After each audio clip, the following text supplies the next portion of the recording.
This is my 5D Classic, a legendary camera for just about everybody, I think. I'm not going to talk too much about this because I have multiple videos talking about this camera, showing this camera, comparing this camera to other cameras, explaining these little modifications that I've done to mine, just general photo walks with this. But aside from the camera itself, one of the things that I really enjoy about,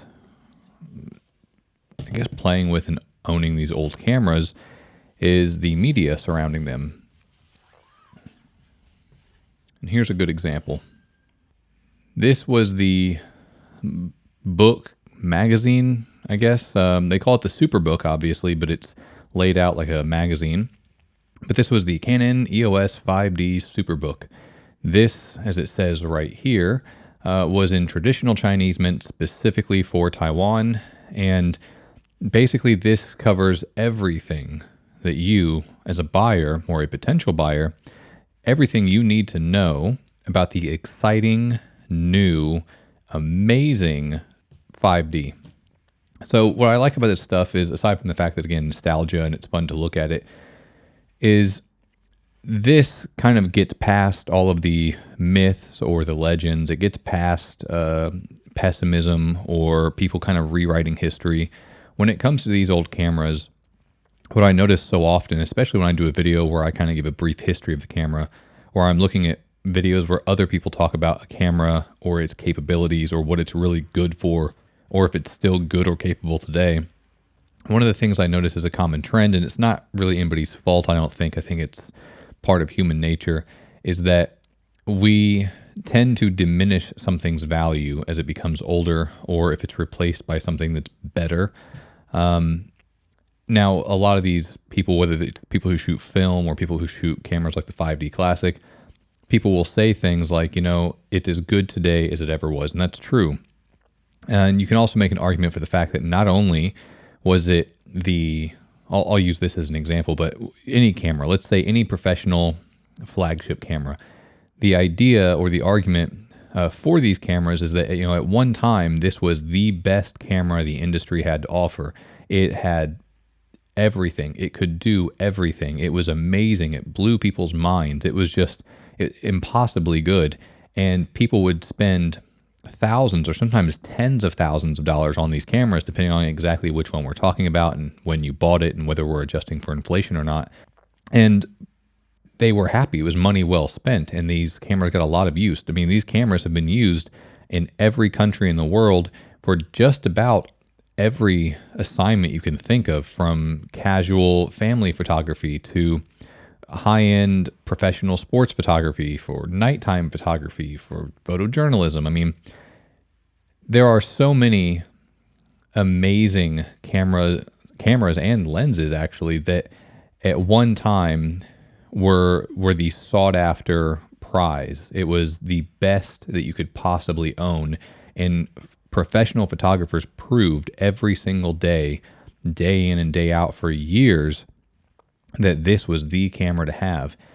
But then for some reason, when the next generation comes out, and especially as that happens a few times and the camera gets older and older, it's not just that people say that the newer ones are better, because you can argue, yes, autofocus improves, or you have higher usable ISO in some cases, which that's a different argument that I've gotten into in other videos. A lot of the ISO claims kind of aren't really that legit. But aside from that, the problem actually comes in where people start to question really basic stuff. I've had so many people see my videos on this 5D Classic, and they'll ask me questions like,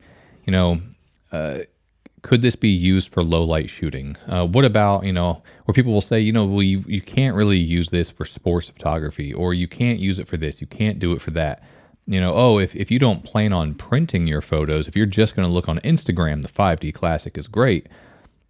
And I have to remind people all the time, they've had billboards printed with these cameras.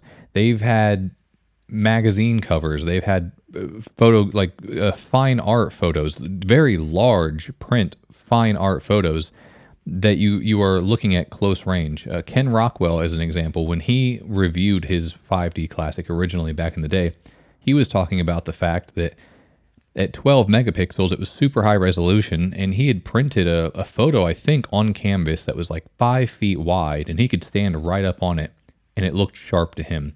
And mind you, he wasn't even shooting RAW. He always shoots a JPEG. And that's the other thing, is the JPEG, although clearly not as good as RAW, the JPEGs are great. So without ranting any more about that, one of the things I like about these books is they don't change history. They don't rewrite anything. You can take a look back at this, and this is where they tell you how amazing this camera was, how capable it was. They show you all the different environments, all the different things it could do. They'll tell you the settings. It's kind of a great look. So let's see what they were saying about the Canon 5D Classic back in 2005. So we open it here. Obviously, these are just some advertisements for Canon lenses. We have the EF70 to 200 2.8L, 24 to 70 2.8L, and the 16 to 35 2.8L. Basically the Holy Trinity.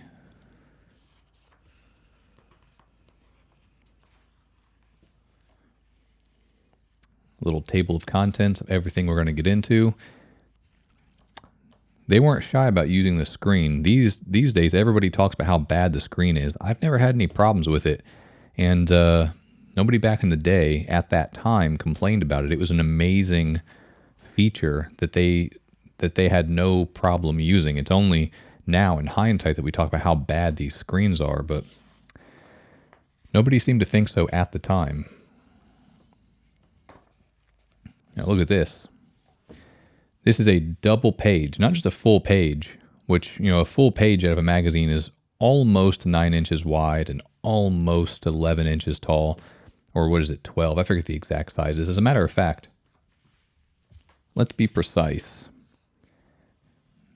A single page is 20.5 centimeters wide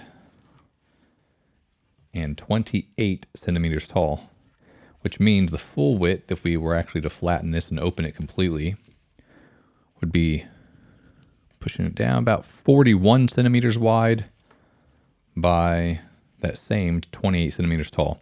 So 28 by 41 is what this print's at. And again, this is it's not a large print, but it's a good size print. Right here on paper, tangible, you can look as close as you want. And even if you get your nose up to this, you don't see any problems with it. And what's amazing is that, again, old 5D Classic, good enough for magazine work, beautiful colors, beautiful skin tones. Everything was crisp. You can see every single strand of hair. Great bokeh. And down here, it tells us the settings. This was shot with the 24 to 105 f4L lens, which I've talked about. Again, it's overlooked, but it is an L series lens, and it's unbelievably useful. It's a great lens. This was with the 24 to 105 f4L. It was shot at f4, so wide open where it's not so good. 1/250th of a second, ISO 100, and they were just shooting JPEG. This says standard picture mode. So this was a JPEG, standard picture mode, right out of camera, shooting wide open at f4 on the 25 to 104 f4. And it's a fantastic picture. It's great. There's I cannot see any flaws with this photo. We keep going here. Oh, look at this. Sports photography. They had the 5D Classic at ISO 1600, no less. They say it's unusable, but apparently not. ISO 1600, which is as high as it can go natively. Shooting indoors at an ice rink.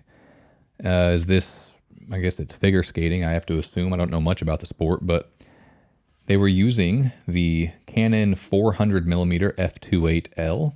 This was being shot wide open at f2.8 and 1/500th of a second, so it could freeze the action.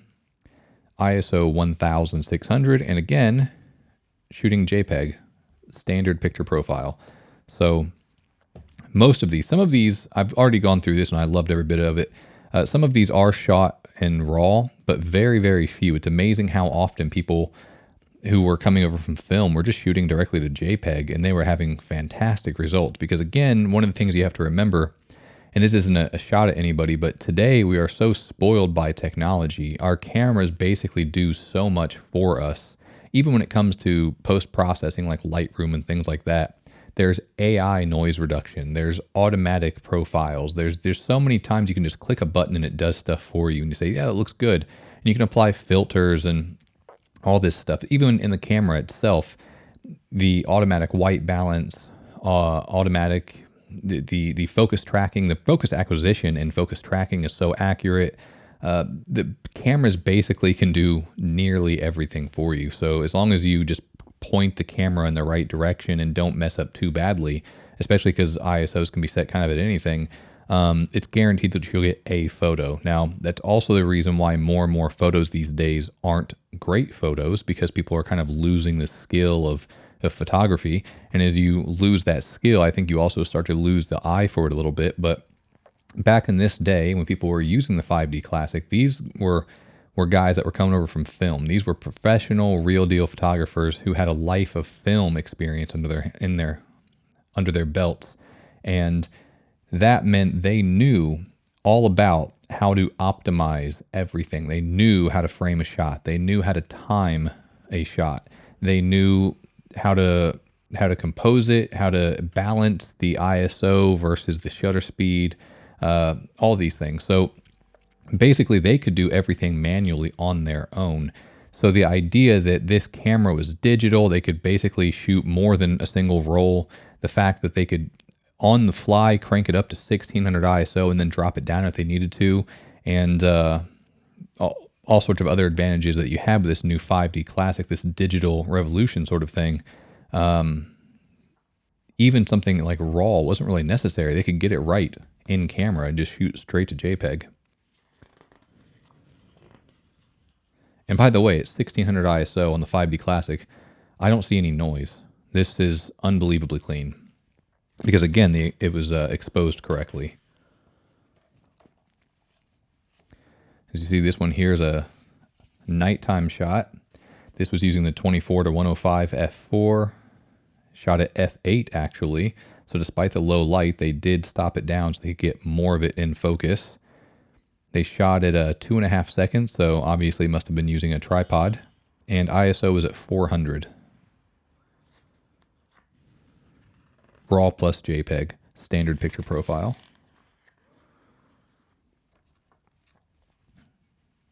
Just some leaves and some trees, some outdoor scenery here.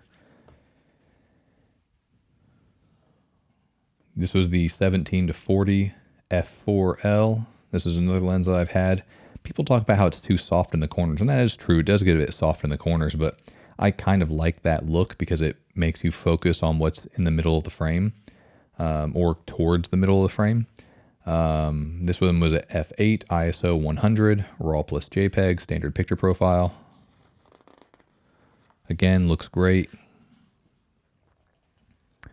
I also love that they're going out of their way to show us basically every kind of photo and every type of lighting with all these different types of lenses at different settings. Basically all the scenarios, proving and showing you right now as a potential buyer for the 5D that it can do everything, and it does everything really, really well. This one was also using the 17 to 40 f4, this time at f8, 1/200th of a second.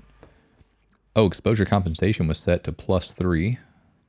ISO 200, RAW plus JPEG, blah, blah, blah. Nice deep blue skies, preserving the highlights very well.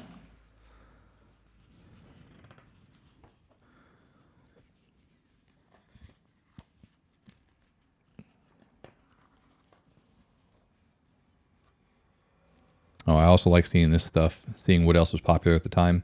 So they explain the whole concept of the full frame sensor and how it compares to film and how it compares to other sensor sizes and why it's such a big deal to have that big full frame sensor in the camera. And like right now, they're showing you they basically the crop mode, not the crop modes, I'm sorry, but the frame lines if you were using APS-C versus what they had previously been using a lot of, which was APS-H. And then the full frame, look how much more you get, which as a funny note, I know this castle, I don't even have to read it. I recognize this arch. I have taken photos of this exact arch. This is in Okinawa. That is at I forget the exact name, but it's a castle there in Okinawa that I've been to several times. I even took my sister there when she came to visit me, and beautiful, beautiful place. I've taken photos with the exact same opening, so that's fun to see that. But we get to see here they're advertising for the 1DS Mark II, the 1D Mark II-N, of course the 5D, the 20D. Now what's cool about this is when this book came out, the 30D had not been announced yet. So the 20D, as you'll see, there are several comparisons side by side in this booklet. The 20D was the current top of the line APS-C camera, but it wasn't actually the baby 5D. If you looked at the cameras side by side, the styling was different. This was the previous SLR styling or DSLR styling for Canon. When the 5D came out, they had updated it. It was more modern, and they had all these new little ways of doing things, and it was polished up, and it actually did not look like the 20D. Then later, a little bit after this book was published, they came out with the 30D, and the 30D was actually the baby 5D. That was the one that side by side with the 5D looked almost identical and shared a lot of the exact same features and stuff like that. Of course, the 350D down here. Oddly enough, I never had the 350D. My very first real camera that I ever bought as a DSLR was a Canon 450D. So I never actually experienced the 350D.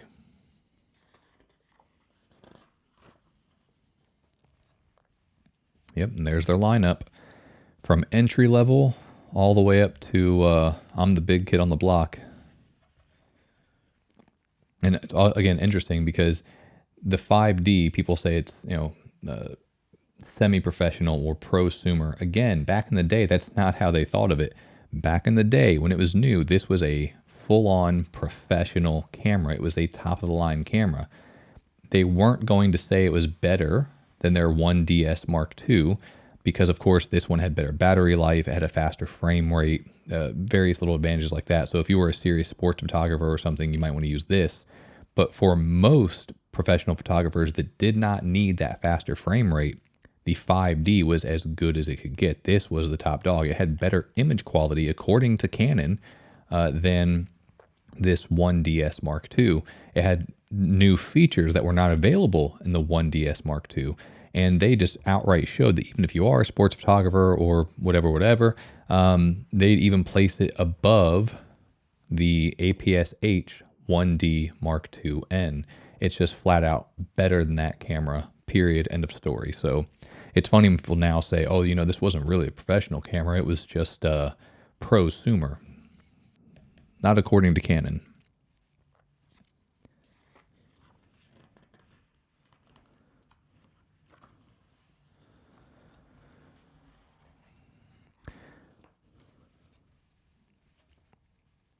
Your mode dial. Look at that. The screen, the top display lights up. You can, look at this, they're actually bragging about the fact that you can just access and change your ISO on the fly through these top buttons here. Like this one's driving straight over to this dedicated, well, it's not dedicated, it's a semi-dedicated drive or ISO button. It wasn't a problem that it didn't select auto ISO. I mean, it did if you were in automatic mode, but in any of the manual modes or semi-manual modes, it didn't select auto ISO. You just pushed the button and picked the one you wanted. But again, that wasn't seen as a disadvantage. Nobody thought about needing an auto ISO because at this time, anybody who would have bought this camera knew what they were doing and they had never had auto ISO. It wasn't a thing. So it was actually pretty amazing that you had the benefit and the advantage that you could just push a button and change your ISO anytime you wanted.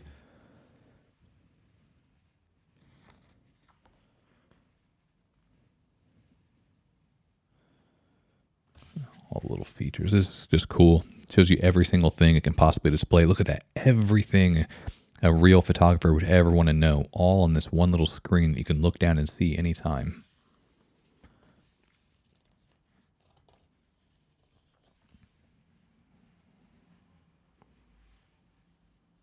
All this.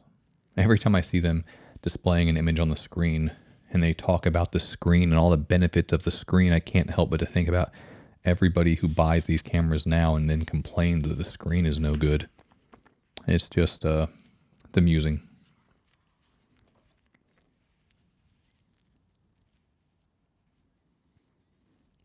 They're even showing you that you have not just a center focusing point, you have one above it, you have one below it, you have one out to the right, one out to the left, and then you have these little diagonal focusing points. And you can use this nifty joystick to select which autofocus point you want to use. Amazing technology that we have here. Which I'm not saying that sarcastically. I do love this stuff. I really appreciate it. Exposure compensation, control wheel, get your custom dial or your custom mode for your mode dial, for your own custom settings. Look at that. You can select not only which picture profile you want, but you can even adjust them. You can go to individual categories within that picture profile and make your own modified version of that picture profile. The accessories like the grip. This one allows you to not only use a battery grip for longer battery life, but this allows you to use the AA batteries.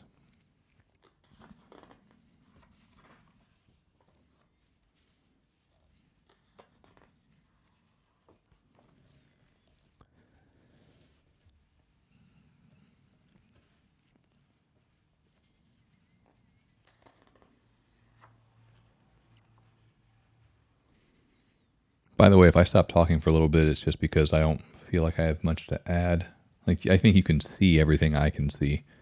And you probably know what it is. Most of it, you don't need to be able to read the Mandarin. You can just look and see what it is.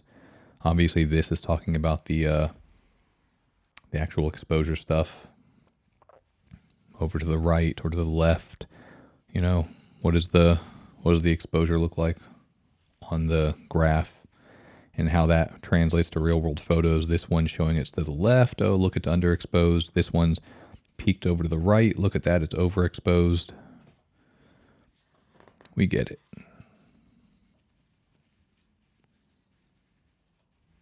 Different white balance settings.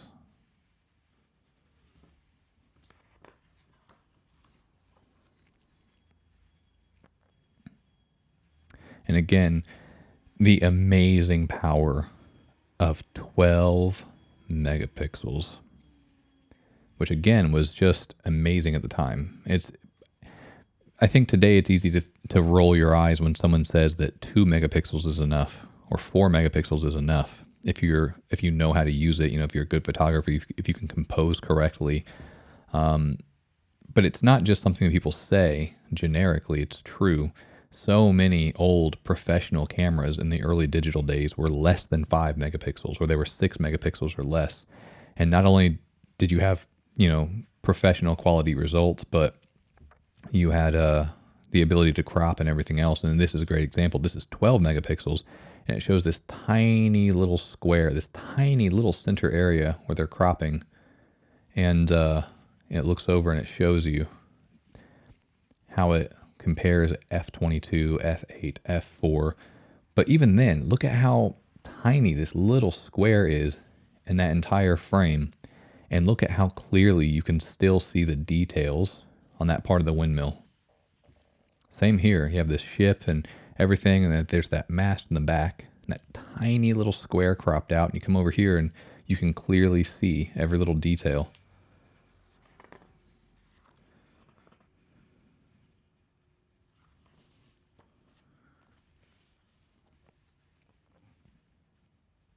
Obviously different white balance settings, you know, 3200 Kelvin, 5200 Kelvin, 7000 Kelvin, and how it makes the sunset look different. And then night shots.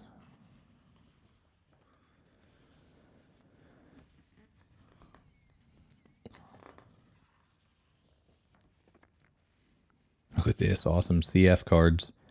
256 megabyte, 128 megabyte. Or go over here, SanDisk Ultra 2 gigabyte, or the 1 gigabyte. That's available. But if you want to get really crazy, Hitachi makes the 6 GB micro drive. There you go. And this is cool. Everything you need to basically be your own studio. Make sure you have enough RAM, between 256 megabytes and 512 megabytes of RAM. You get a good screen, obviously, because it starts with the RAM, then it goes to the screen so you can clearly see everything and, edit properly. It goes down to all the way over to the actual printer itself. And of course, if you want to get crazy, you have this the developer studio. This is the basic stuff just for, little adjustments, I guess. And this one here was full on. It's Silky Pix. I didn't know they talked about Silky Pix that far back. I guess that program is older than I realized. But yeah, Silky Pix for real, more in-depth processing. Another shot with a 24-105.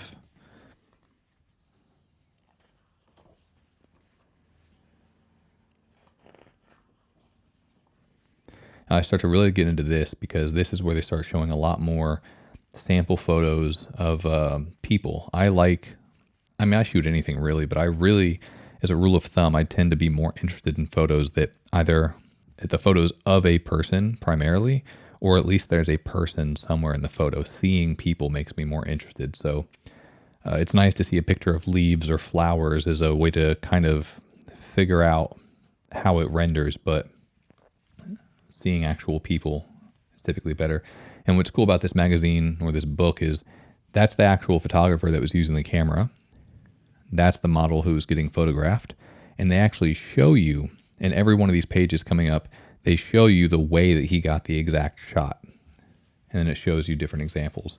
So this photo here was taken with the Canon 1N using Provia 100F film and the 50mm f1.4 USM. This photo below, this was used using the Canon 20D, which is APS-C, with the Sigma 30mm f1.4 EXDC, also a very popular lens on the used market for APS-C cameras. People say it's pretty sharp. I've never actually owned it. And then, of course, the new 5D with a 50mm f1.4.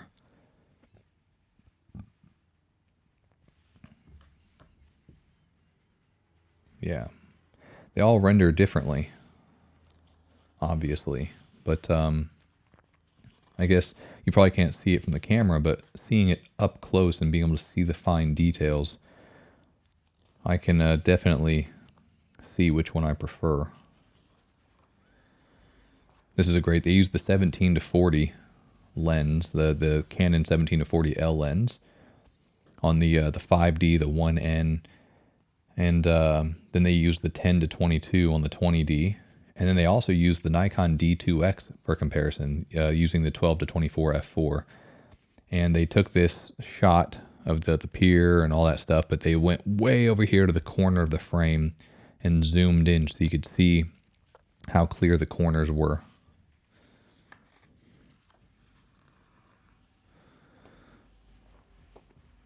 Again, kind of a resolution test.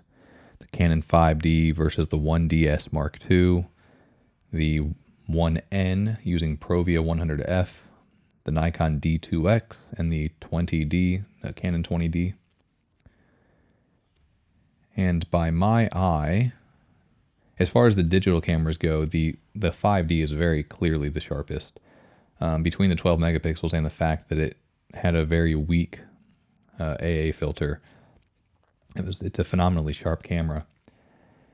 The 100F is also very, very sharp. It's no surprise. I mean, it's a great film. People still love the Provia 100F. Very high quality, very sharp film.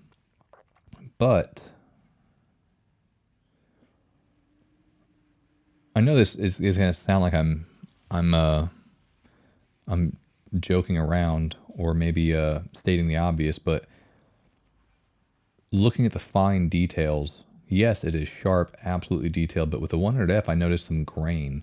Like I noticed the actual specks of grain as they've zoomed in, whereas you don't have the same prominent grain with the 5D. So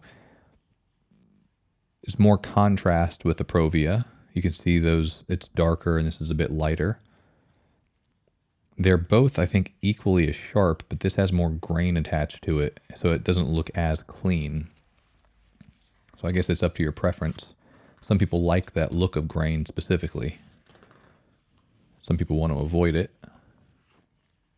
And again, these same cameras, the Nikon, the Canon with the Provia, the 1DS Mark II, the 5D, and they show the exposure, you know, at 0 all the way up to plus 1.3 exposure stops. Kind of shows you how it renders through. And this is the photo it's taken from. So this was the full photo here. And then from this photo, they take it and they have a smaller version of the photo, and they show you this tiny little red square on her cheek. And that's where we come over here and we see that's what it's taken from. So these are all, it's not just overexposing the photo and then seeing how it deals with an overexposed photo, but it's a tiny little crop taken from the most highly exposed, like the brightest area of a photo, like of a actual skin tone, something people actually care about. So this is I think a very good example, something people would actually want to see if you're a legit photographer, not just, you know, overexposing it or creating a test to make it look better, but to take a real photo, a real portrait photo, and then you see a hot spot on the cheek, for example, since the light is over here, and it says, okay, well, let's zoom into that hot spot and compare these different cameras to see how they really render, see which one has the best rendering on that hot spot for the skin tones. Oh, this is cool. Is it coupons or something?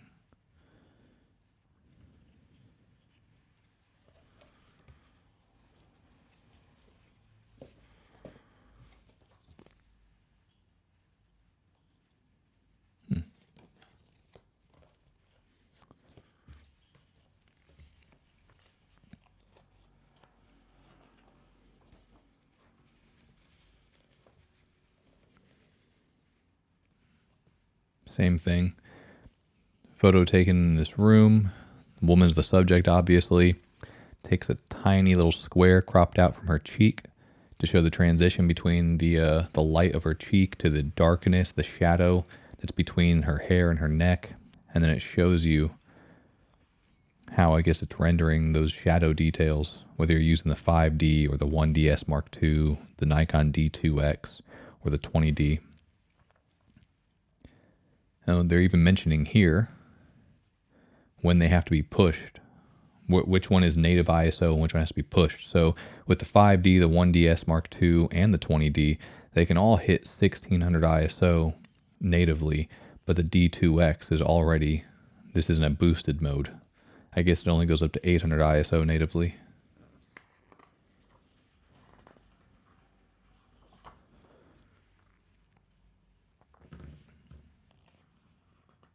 Using the color checker.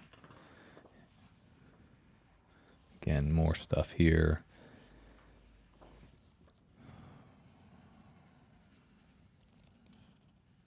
Oh, that's cool. This is talking about the different picture profiles. So this is neutral, this is standard, faithful, portrait, monochrome, and landscape.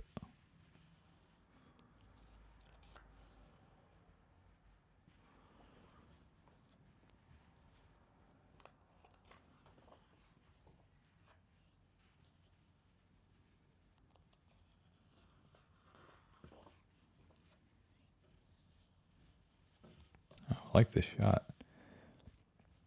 The dark, the light, that split going through the image from the river. Bright splotches of color from the different colored leaves. It's a good shot.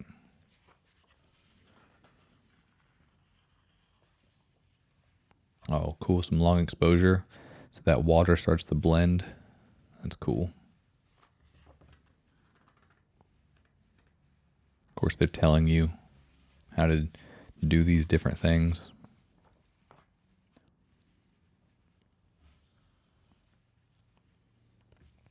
This is great. This temple here, all using the 24 to 105. And the same here. It's that temple. I love this. This is definitely an experienced photographer. This didn't happen by accident. I love the fact that everything, I know it looks like such a simple photo, but when you really start to look at the details, this underneath the overhang of the roof here is all in shadow, but you don't lose detail. You can actually look into the shadow and you can see all that, and it's not falling apart. This is a highlight. The light is actually hitting this lantern here, this giant lantern and the sign, which has reflective paint and everything else. And yet, despite all of the hot spots and the bright spots, nothing clips, nothing is actually blown out. Everything has crisp detail. You can see every little ripple, every little thread and ridge in this lantern. And then behind that, it starts to fall into shadow again, but you retain all the detail. And then back there on the other side of this opening, you have all these lights and bright, overwhelming. You can see the signs, and you can see somewhat silhouetted people. And of course, the soft reflections coming off the ground. This is an incredibly well done shot. From the framing to the exposure, everything. Really, really good shot.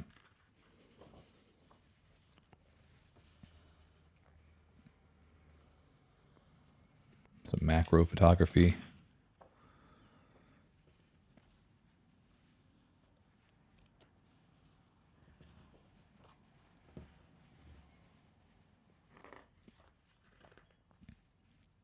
Of course, you can see the guy right here as he was taking this photo. There it is. That's how close he was. That's how the room looked. That's how the lighting was. This was with the 24 to 105 f4, by the way, at 105 millimeter.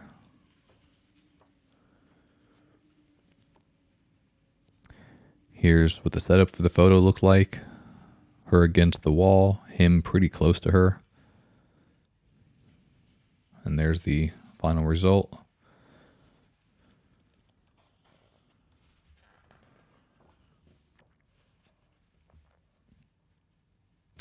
This is a cool one. He talks about kind of the concept of the lighting, how she needs to be, and where the lighting would be coming from, or the flash. And then it shows here how she's laying on a rug on the floor. You've got, of course, have window light coming in from the left, but then he's using his reflector, just holding it to bounce some of that light as fill back into the shadow area. So it's, I guess, so it's not such a hard contrast on her face. And then it goes up to the final shot. As you can see, absolutely beautiful, just with basic natural light coming from the window and a bounce to soften up those shadows. Using, again, the 24 to 105 f4, this time at 65 millimeters. Image stabilization was on. And if it matters, he was shooting at f5.6. Just straight to JPEG. Puppy. Again, some more figure skating. Now, of course, I'm not going to negatively judge this photographer. He got the shot that I never got. But as just a personal gripe, this is a great shot. But when I see that one foot is cut off, me personally, drives me crazy. I have refused to print or publish so many photos because one little fingertip isn't quite in the frame, or the half of the foot is out of the frame, and to me it just ruins the aesthetics of the shot overall. Obviously this is still a great shot, but if I had taken this shot, I'd be kicking myself for not getting that foot in the frame. Though, of course, with his framing, as you can see, had he been any further to the right to get the foot, then he would have cut off the hand. So I guess this was the better choice. And it was a fixed focal length, 400 millimeters, so it's not like he could zoom.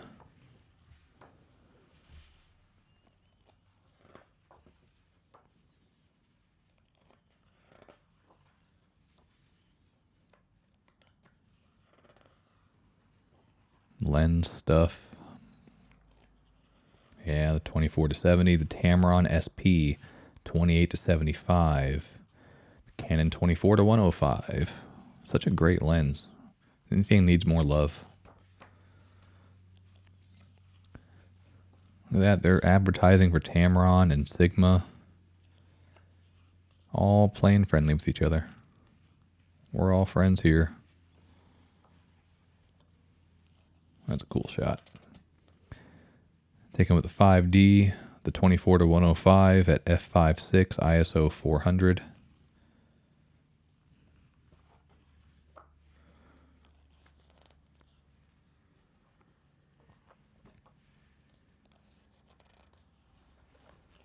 These are some cool, really cool shots. This was taken with the Tamron 17-35. This one with the Sigma 17-35.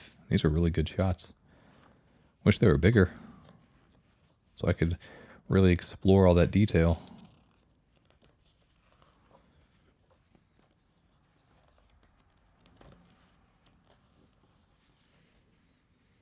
I know I've said this already like 2 seconds ago, but I really appreciate the fact that though Canon makes their own 70-200 or their own 70-300, you know, which they advertise obviously, they will show their competitors. They are advertising in their Canon Superbook. They're advertising for the Sigma 70-200 2.8. The Tamron 200-500, Sigma 100-200. Showing some examples of getting in close.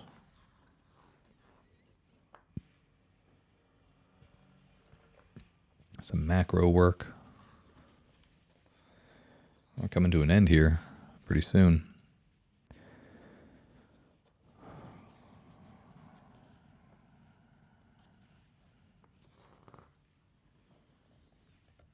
Some technical sides of things with the sensors.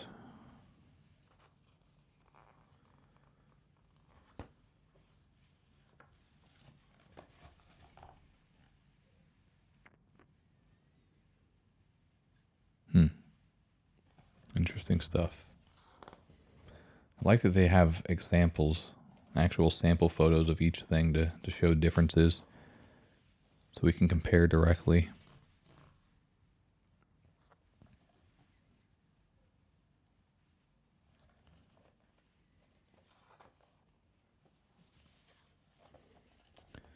Look at that, custom functions. Yeah, this is a custom function list. Which, looking at it laid out like this, it seems like a ton. Which, again, makes it kind of funny how people talk about how there's nothing to the old 5D classic menu. There's basically nothing in it. Like, wow, dude, look at this. Look at all the stuff you could customize. Oh, this is really interesting. Again, it goes back to which cameras were professional or which ones were really the most capable at the time, or how Canon saw it. Because you have the 1DS Mark II, the 1D Mark II-N, the 5D, new camera, or the 20D. Same, it's just different settings talked about. But they talk about their capabilities basically, and when it comes to, I think this is exposure metering. This has got 21 point, but the new 5D has a 35 point. And then when it comes to, let's say, find something that everybody can understand. All right, so the size of their buffer. People talk about buffer depth all the time. If you were shooting JPEG or RAW, if you had the 1DS Mark II, you had a 32 JPEG buffer, 32 JPEGs before the buffer filled up. Or, other than 32 JPEGs, you could shoot 11 RAW photos. If you had the 1D Mark II-N, which is again the advantage is being smaller sensor size, then you went from 32 to 48 JPEGs and from 11 to 22 RAW photos. But if you have our brand new 5D Mark I, the 5D Classic, 60 JPEGs and 17 RAW photos. So just shy of meeting the 1D Mark II for RAWs, but it can still do more JPEGs than the 1D Mark II, and it just flat out beats the 1DS Mark II in both categories. They all basically had the same screen, unless you had the 20D. The 20D had a terrible screen compared to these three. These three had the same one. Oh, I take that back. Actually, it looks like the 1DS Mark II had a 2-inch screen, whereas the 1D Mark II and the 5D had the 2.5-inch screen.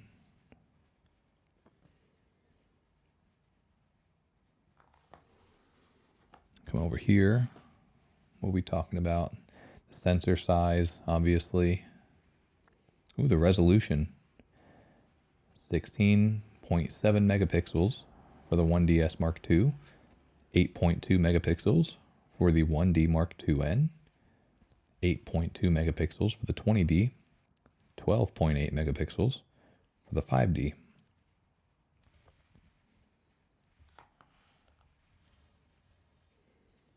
Focusing points. The 20D and the 5D both have 9 autofocus points, but the big boys both have 45. Interesting. Seeing them all compared side by side so you can really make the choice of which one is best for you.